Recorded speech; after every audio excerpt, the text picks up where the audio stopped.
reo Māori, kia tuturu, ka whakamoa, kia tēnā, tēnā, hui kāki. Thank you. We have two apologies today. We have an apology from Deputy Craig Bowyer, and we also have an apology from Robin Tangaroa. I'll move the apologies. Can I have a second, please? Councillor Holmes, all those in favour? Aye.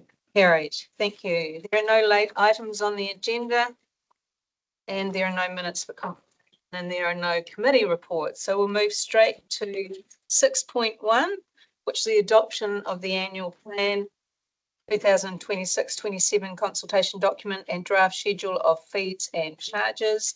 And I'll hand over to Matt. Thank you very much, Matt. I need to stand or? No, you're fine. Whatever feels comfortable. Yeah. So good morning, everyone. So this report is seeking Council's approval to adopt the 26-27 annual plan consultation document and the associated draft schedule and fees and charges for the consultation. We're also seeking data from Council for the Mayor and Chief Executive to be able to make minor non-substantive edits prior to publication. This will be put out on Friday.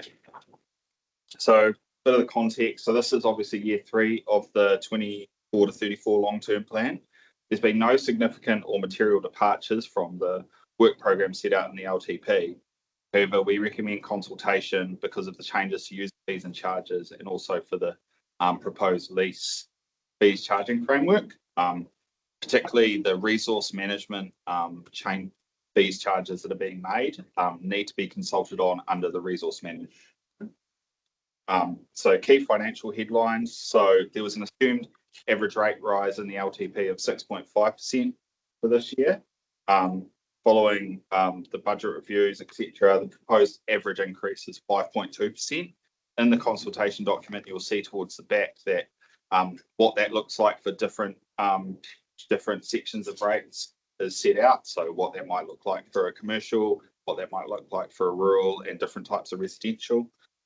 Key drivers of the increase include insurance costs, asset re-evaluations, increasing depreciation, and preparing for legislative changes, but that's been partly offset by lower interest rates and debt costs at the current time. Key changes from the LTP. So the road and capital program has been reduced due to timing and scope changes, and also the NZTA funding mix. There's also 2 capital projects that are not going ahead. That's the extension of Waita House and the transfer station renewal. That's reduced capital expenditure.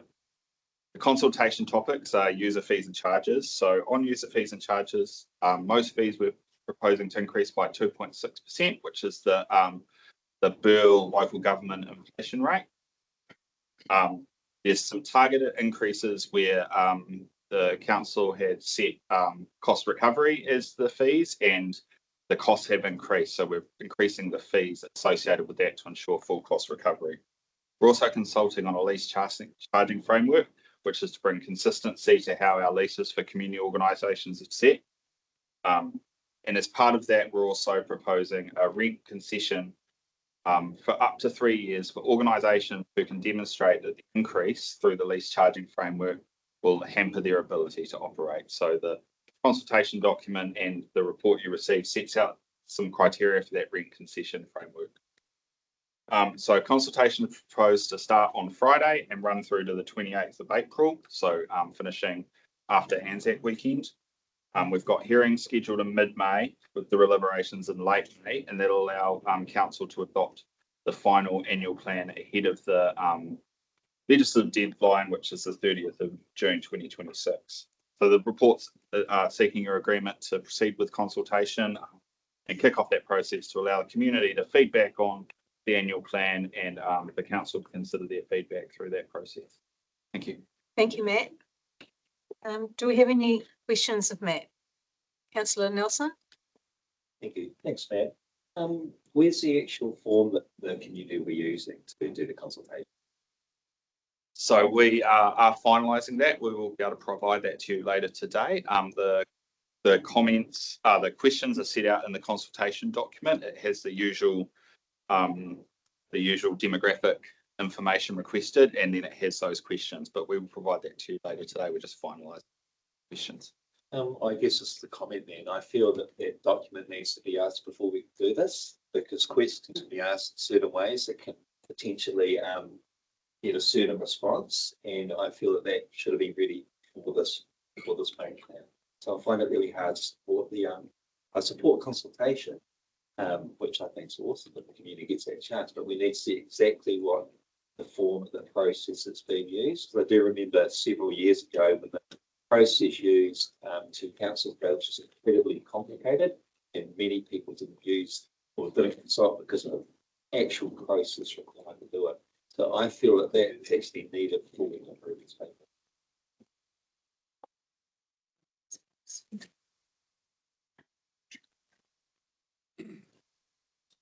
Onto that, the submission form will replicate what the questions are in the consultation document. I understand what you're referring to, and we that was a website that we had which required people to log in before. We don't use that website now. We've got a different website, but the format of those questions and any hard copy the same as what the consultation document is, and it will refer to the consultation document to read. So we won't have those problems that we had. Councillor. That's only answering part of my question. My concern is the way the questions are asked. We need to see that before we approve it. It's incredibly important because a question can get an answer, it can guide an answer, it can influence an answer. And I think as the governors, we need to see exactly the process that our community is being asked to use. All these questions come. It was simply referring to what's in the consultation document. So if you approve what's in the consultation document, it will replicate. I need to see the questions. I need to see the way the questions are asked. I think it's incredibly important that our community sees how they're being asked these questions. Questions can influence responses. And as I said, that is actually set out in the consultation. So we can move on this. Matt, the questions will come out this afternoon. Will they be sent to everybody? And is there an opportunity for feedback from elected members on that? I'll be guided by the questions are as they are in the consultation document. So we could take feedback as part of this process as they are set out. So we have questions set out on page 68 and page 71 of the council agenda. So they're exactly the same. Okay, Tim. So the questions on those two pages are the questions that are going to be asked. You say 68. Page 72. So, and 68 of the one. So the three questions that are being asked are: we are seeking your feedback on the following questions. Do you support? You're about 72. Page 4 questions. 4 questions. We want to hear from you, the councillor, seeking feedback on the 4 questions below.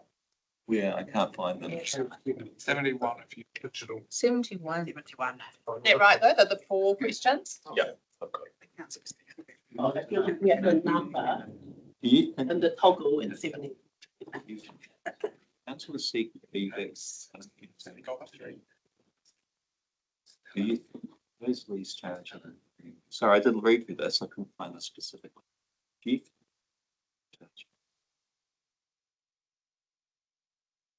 The question in the main. Yes, sure. Warika. Kia ora. Just have a question in regards to the opening of the consultation, which is set to be 27th, yes, which is 2 days, so Friday.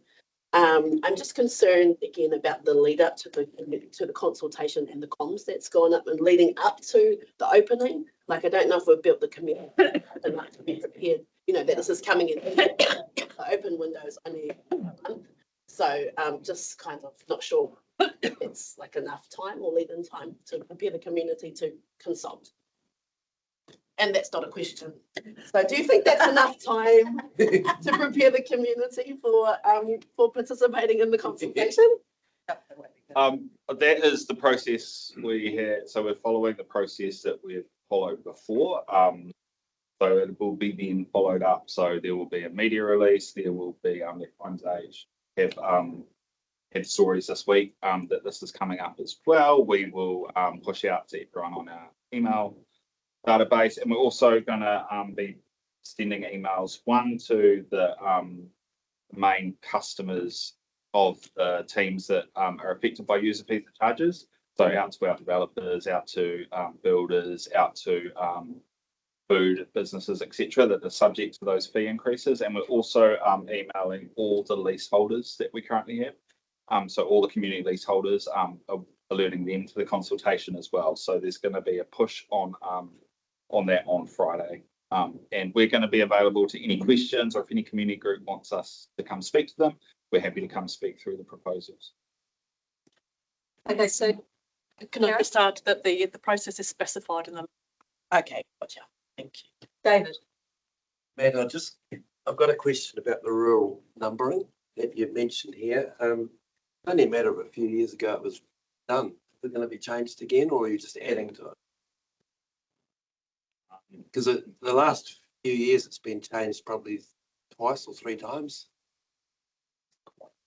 About the rural numbering, rapid numbering. Is that the rural rapid response Yes, number? yeah. Just updating the charge, Sorry. councillor Holmes, for making it a full cost recovery. I Oh, think okay. Oh, That's we're what- not changing. We're not changing No, rural yeah. rapid numbering. That's It's just, the- yeah, That's that's the what I best I would thought. ask you. Thank you. Sorry, yeah, it's just amending the charge for when new properties come on and need a new That's fine. rural numbering. And do the fire services, do they have any input into that, or is it all directed from district council? I understand it's a process that's led by our roading team. So they are the ones who undertake it, and that information would then be passed on to the fire service, but we do it in-house. Yeah, thank you. Okay, are there any, councillor Holmes? Thank you. No wonder I missed that. That, to me, that doesn't cover everything in this document that we're consulting on. I've seen the Christchurch consulting document. I read it this morning, and the Selwyn consulting document. Very thorough, very clear. Those are a little bit ambiguous. So there are only 4 questions that we're asking in consultation. We need to see how it's being asked. I don't think that's an unfair. It's also page 66 of there, and you've got. Specific on page 66. So do you support the general 2.6% increase to most fees and charges in line with the real inflation rate? All of those are there within the document. They're the questions that will be asked. So these are the specific. Yes. These are the only questions that are being asked in the document. No, and then the others on page 71 counts. Can you see why I'm a little bit confused? Well, have you read this though? Pardon? Have you read all that? Yeah, I've read all this. I went for it really thoroughly. And I need to see, I think it's a fair request to see the specific actual document as Selwyn has, as Christchurch has, as many others have, that we're going to be using to ask the questions, the specific questions. So what we're saying is these 3 questions here on page 66 and the 4 on page 71 are the only questions that are going to be asked in the document. Those 7 questions, they're going to be asked in that format. Because we're only consulting on those 2 proposals, 2 items. Other councils have different things that they want to consult on. This time, we only have 2 proposals, and those are the 2 sets of questions related to those 2 proposals. So these are the specific questions. They're going to be questions 1, 2, and 3, as simply as that.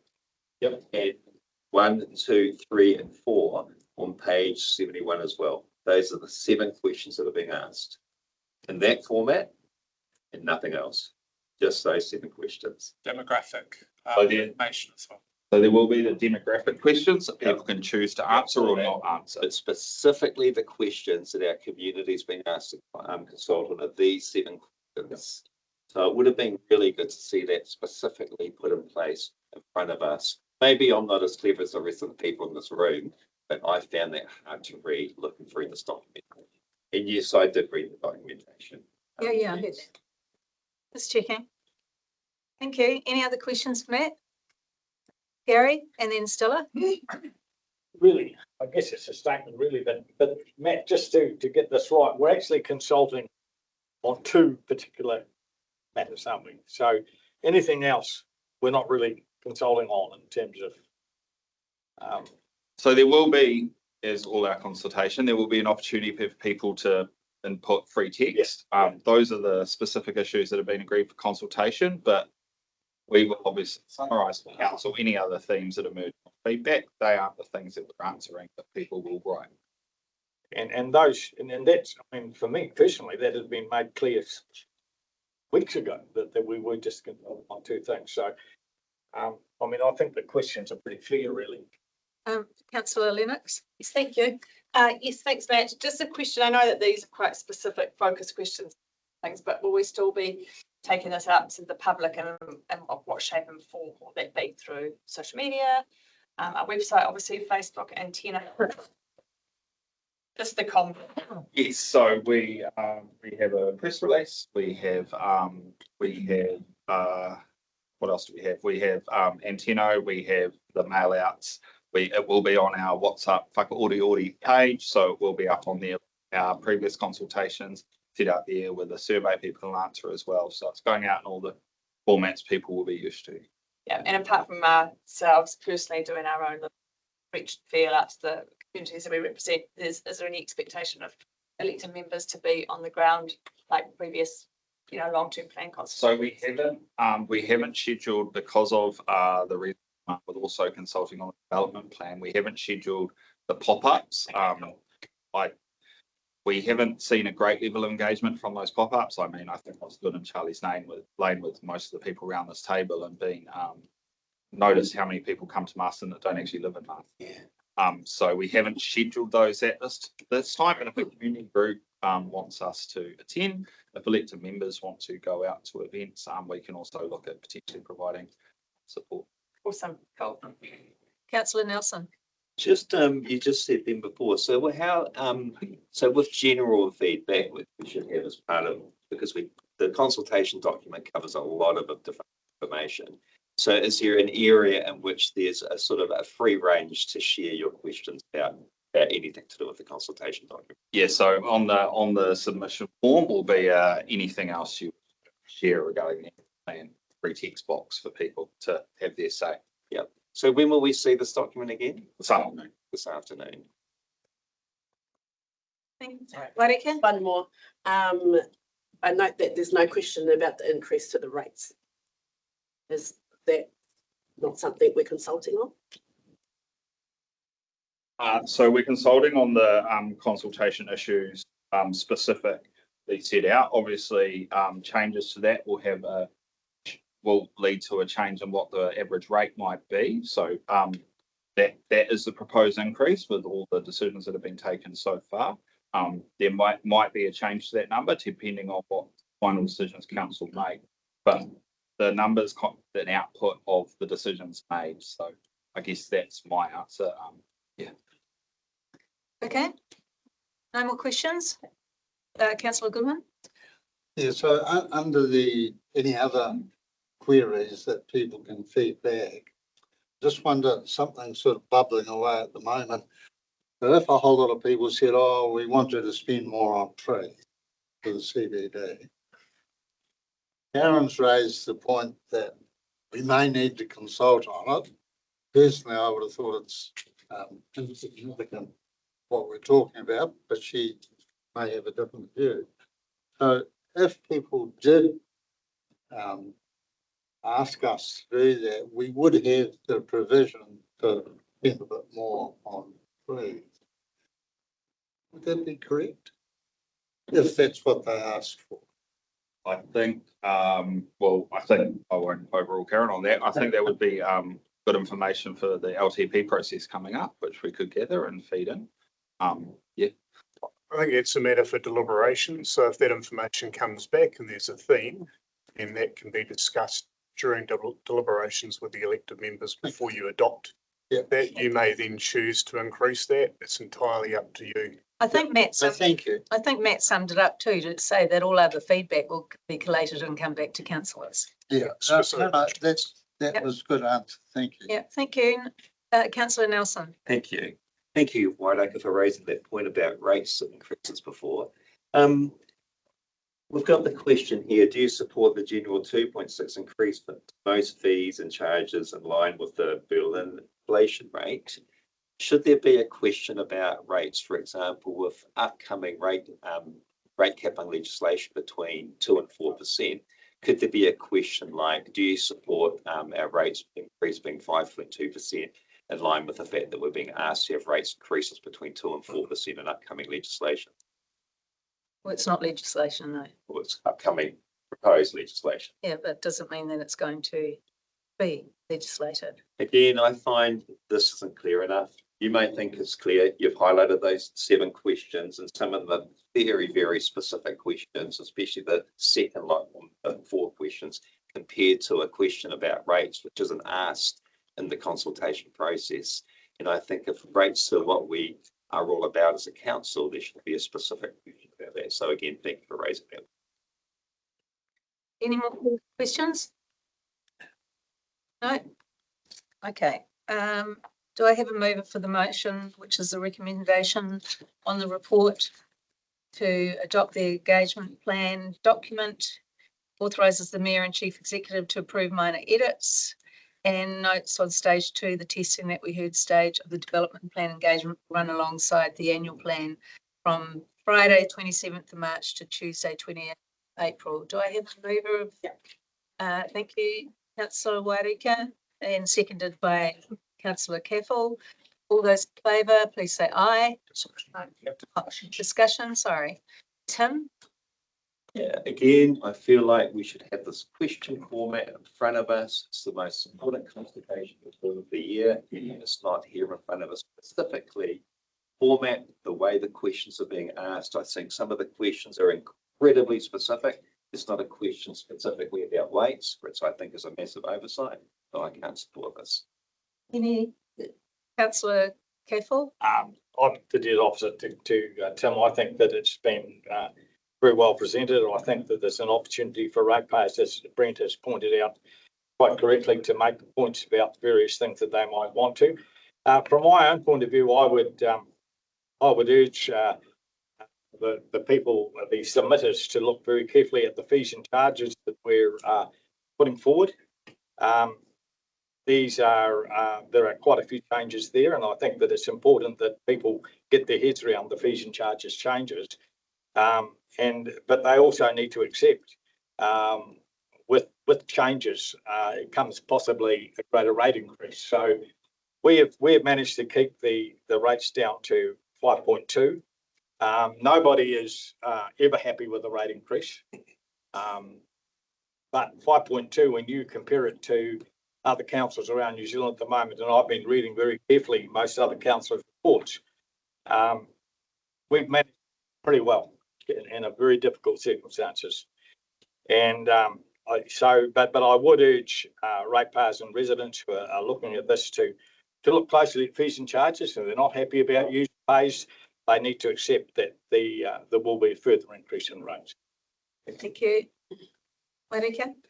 Just to add to the conversation, I think that just for optics, it would be good to have a question about rates, because I think that people are going to share that. And also at times when we omit questions like that, but there's also a change included, that it could, create a feeling of being untrustworthy. And I know that there is things like that happening out in the community at the moment. So I would like to see an inclusion of some kind of question around the rates, and maybe even, I'm not sure if the explanation is as clear. Like, I think we've done a good job at keeping the rates at the rate that they are. And I think we could tell that story a little bit better in the document, so that it can be clear that we have thought about it and we have done our. Thank you. So we have a mover and a seconder. All those in favour, please say aye. Aye. Aye. Aye. Against? Councillor Nelson. Thank you. Now we'll move on to page 78, which is 6.2, the development plan engagement document. And I'll hand over to you, Karen. I'll hand over to Josie. Thank you. Welcome. Thank you, Morena. I'm here to present the engagement document for the development plan, also known externally as Our Future, Our Story, Marsden 2050. The engagement document summarises feedback from stage 1 the vision stage of the development plan. The development plan was a key commitment in our 2024 to 34 LTP and will provide long-term strategic direction for how Marsden grows and develops. It will guide future planning and investment along with decision making. It also puts us in a really good position for when we start to move towards regional spatial planning as under the reforms.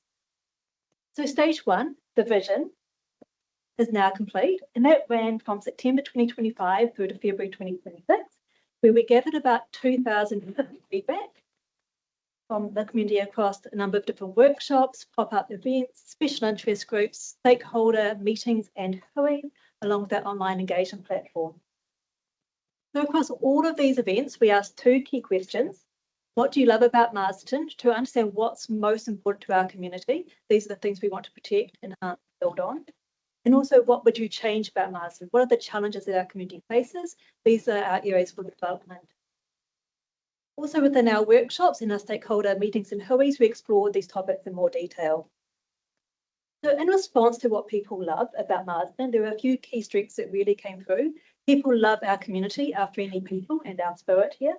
People love our natural environment, our mangas, our mountains, ours and our rivers. And they also love our lifestyle, the ease of living here. In terms of what people would change, our areas for development, things that came up were around resilience, transport and connectivity, vitalising the town centre, housing diversity, health and educational services, and economic opportunity.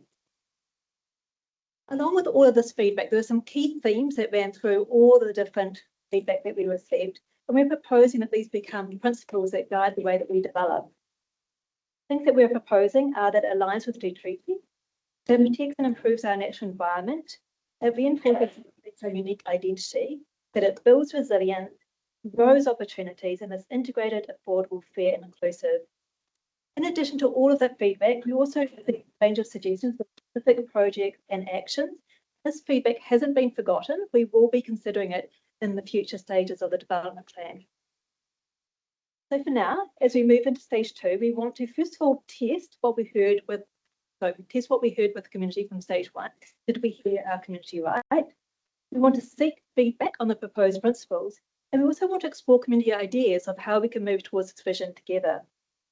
As proposed, an engagement for this will run from this Friday, so the same timeline as the annual plan, so this Friday, 27th of March, to just after Anzac weekend, Tuesday, 28th of April. And we're proposing a range of awareness events, same for the annual plan, which includes media releases, digital advertising, printed collateral, social media, and updates through Council's existing communications channel. We'll also be utilising our online engagement platform. So we're seeking Council's approval on the engagement document to begin stage two engagement on the development plan, and I'll open it up now for any questions. Thank you. Are there any questions of Josie? Councillor Nelson? Thanks, Josie. How does this align to the long term? Like we've got an annual plan, our long plan, and I understand the annual plan is kind of long term plan. How does this align to that long term plan? Yeah, thank you. That's a really great question. So the development plan is the overarching plan of all plans, which then feeds into the long-term plan, which will then feed into the annual plan. So if you think of this being like the blueprint for how we go and develop for future years, for far longer than the long-term plan, which is 10 years. And the long-term plan and the annual plan all kind of fall from the development plan. So is this the consultation essentially that we'll be doing for our long-term plan? Yeah, so this will feed into, this is almost like the pre-engagement for the long-term plan. So what we hear from all the work we're currently doing on the development plan will help to inform the community outcomes and the strategy for the long-term plan next year. So it's like that first stage. Yeah, so this is essentially blue sky thinking. Yeah, and then it will get down into a more detailed actual plan. But we will still be doing consultation on the long-term plan. Absolutely. It's a legislative requirement, won't we? Yes, absolutely. We'll still be doing our full consultation on the plan. But this isn't a legislative requirement, this development plan. That's correct. This will be an engagement approach. Is there any chance that there could be confusion when we have the annual plan coming out, consultation for that at the same time as the development plan? I'll direct towards Karen, because I know that she's keen to contribute to this Yes, conversation. thanks, Josie. Just being clear in the hierarchy of the documents. Development plans is our name that's given to it. The development plan will also take the form of a spatial plan, which, as we know, What's that last one? there's a spatial plan. So under the new legislation facing the Resource Management Act, we're going to be required to have spatial plans. We haven't done a spatial plan in Masterton, and that looks to growth, infrastructure, all of those things that we need to provide for and pay for over a 30 to 50 year horizon. So our development plan will be a spatial plan, and it will also look to other aspects as well that we hope that the community will be able to pick up on, be that big blueprint, as Josie has said. So that's, I guess, the strategic document that you have the benefit of providing to the community over what this council's strategic vision is for the next 30 plus years. Then if you look at all of the other plans coming out about, they are implementation plans for that big strategic document. So the 10-year long-term plan, which is what we're required to do, is effectively how are we going to implement that big strategic document over the first 10 years. The district plan needs to pick up on that. So when we have growth provisioning, where are we going to grow? How are we going to grow? What do we want to value? What do we want to retain? That will come through the refresh of the district plan, which is going to be also included under the new Resource Management Act provisions. And then any other plans will need to give effect to that development plan. So this is the really important document. This is why we're taking a long time to make sure that we've got it right and that we're talking to people and constantly going back and testing. Have we heard what you've told us? So then we can take the next stage of putting that into more granular details, strategies, initiatives to how we give effect to that strategic blueprint. That was a long answer. So just going back to the very beginning of your answer, because we're not doing a spatial plan, which is a requirement. This will be we have to do a spatial plan. We're not doing that. We're doing the development plan, which essentially becomes a spatial plan. I think that's what I heard at the beginning of your answer. So we will be required, if the Resource Management Act provisions go through, if the new government, if it is a new government, doesn't overturn it, all of those things, we will be required to have a regional spatial plan. And then within that regional spatial plan, each of the districts will have their own chapter. So that own chapter will have to take into account all of those things, all of that infrastructure provisioning, growth provisioning that we need to do, and also those rules that give effect to that. So this will be coming over the next couple of years. So we're taking this opportunity to develop ours now and go out and talk to people so that we know that what we're going to be providing in a couple of time is consistent with what the community's aspirations are. So what you're saying there, I think I've got this right, is that this is a requirement, this process that we're doing now. It will be, yes, it will be a requirement now, but it will be, you're saying in the future it will be a requirement. No, and the current provisions, the current timetable will give us about 6 months to do something which ordinarily takes 2 to 3 years. So we're taking that opportunity, we're getting into the game to make sure that what we produce and what will have to be legally required is exactly what we need. So we're anticipating legislation. We are. Thank you. And other districts and areas have already for development plans and spatial and long-term planning documents. They just have different. Are there any other questions of Josie? Councillor Goodwin. I just wonder if we can find out what the annual budget is for this development. I don't need it right now. You can come back to us, but this is a process of what, 2 years, I gather, roughly. I have no idea how much staff time's going into this. That's what I'm looking for. Yes, we can get that for you. Thank you. Are there any other questions? Marangi? Kia ora, Josie. Just a quick partai. So we've done a stage 1 and what you're proposing here in stage 2 is what I see as like the feedback loop to those people who commented in the first stage. What's the feedback loop to the people who comment in stage 2? Yeah, that's a great question. So in terms of the development plan, there's actually 4 key stages. So we've done stage 1, which was the vision, which is the about the community, what do you love, what would you change? Stage 2 is testing, what we've heard. Stage 3, so in between stage 2 and stage 3, we'll use everything that we've heard so far and we'll draft the actual plan itself. So stage 3, we go back out to the community, say, give us a draft development plan, we get feedback on that. And then stage 4 is actually implementing the development plan, which is why, as Karen said, it's such a long process, because we want to make sure that we get it right and we do reflect the community views. Kia ora. Any further questions? Okay, the recommendation in the officer's report is there. Do I have a mover for the recommendation? Councillor Holmes, seconded Councillor Caffel. Is there any further discussion? Councillor Caffel. And Your Worship, I'd just like to congratulate the staff on this. I'm looking at this and it says there were 2,000 pieces of response. Now, 2,000. I look back on the annual plans, long-term plans, God knows what surveys we've run over the last 15 years, and it wouldn't be very many get anywhere near 2,000. That's a massive response from our ratepayers and residents, and so I think it shows that they appreciated the fact, the opportunity to have something to say here. The one thing that that I find a bit interesting is part of it is the likes of health and education services, which really council can't have a hell of a lot to do with in terms of the practical side. But I guess that's an advocacy point of view that we would be advocating for better services in that regard. That's what we'd be doing. I think that's quite important to note.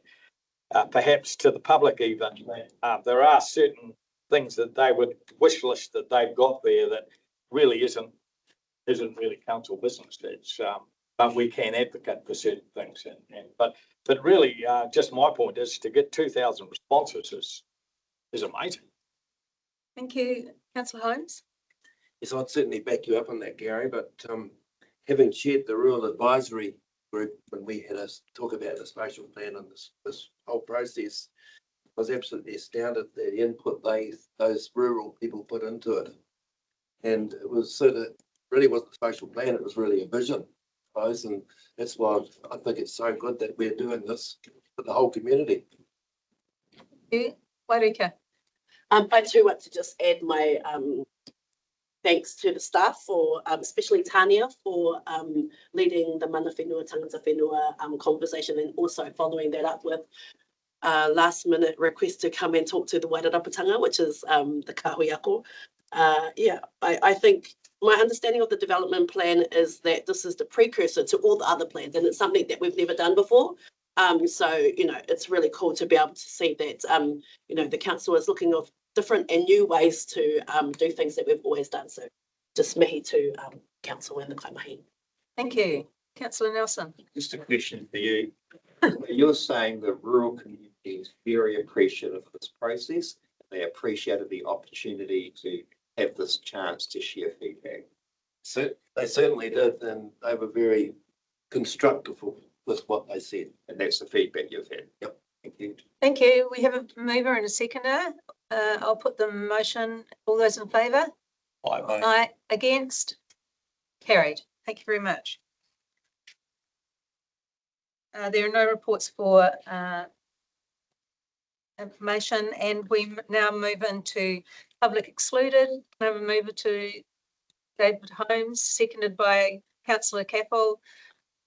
And all those in favour? Aye. Move into public excluded. Thank you very much. Thank you, Sue.